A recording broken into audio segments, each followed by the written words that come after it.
Prej shenjave që udhëzojnë çiftin bashkëshortor drejt përmirësimit të jetës së tyre bashkëshortore, është respektimi i detyrave dhe të drejtave që i kanë mes vete.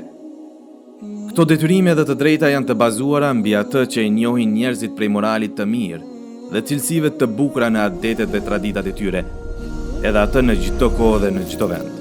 Allahu Azza wa Jall thot: gratë kanë aq të drejta sa kanë edhe detyra, sipas arsyes së shëndosh. Dhe jetoni e silloni mirë me to.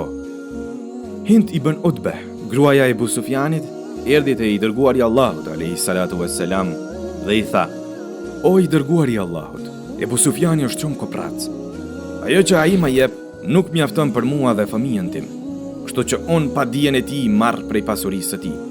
I dërguari i Allahut alayhi salatu wassalam i tha: merre vetëm atë që ke nevojë për ty dhe fëmijën tënd.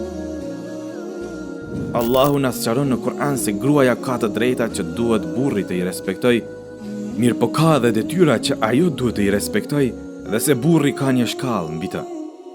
Allahu Azza wa Jall thot: gratë kanë aq të drejta sa kanë edhe detyra, sipas arsyes së shëndosh. Ndonse burrat kanë një shkallë, më shumë përgjegjësie mbi ato. Në këtë grad Allahu e sqaroi një ajet tjetër ku tha: meshkujt kanë autoritet mbi gratë, me që Allahu u ka dhënë disa cilësi mbi ato dhe me që ata shpenzojnë për mbajtjen e tyre. Edhe pse detyrimet dhe të drejtat bazohen mbi adetet dhe traditat e mira që njihen në shoqëri, prapse prap kanë ardhur citate të cilat kërkojnë vëmendje prej burrit dhe gruas dhe nuk lejohet neglizhenca e tyre,